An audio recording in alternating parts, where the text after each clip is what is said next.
So it's 2 o'clock in the morning, patient's hemodynamically unstable. Who's at the bedside? Exactly how are you going to hemodynamically manage this patient over a period of time? A conventional TE that we have available in the cardiac OR or that I might use in the echo lab is specifically designed for a complicated cardiac problem. And as such, it's expensive, it requires extensive training and education to be able to use, and it's not typically available in the ICU at 2 o'clock in the morning to hemodynamically manage a patient over a period of time. And so having the capability to directly visualize cardiac function at the time that the patient is unstable and you're making that assessment is good, but it's then very important to be able to see what happens over a period of time as you perform interventions.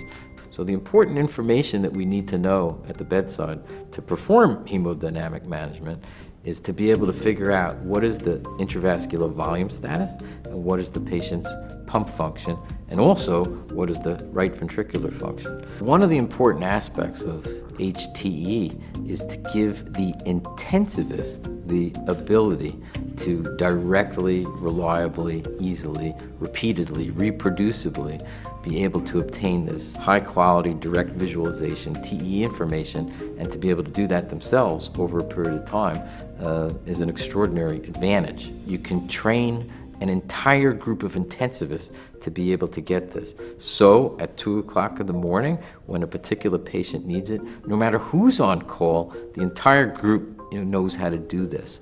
And therefore, it's available for the patients where and when they need it.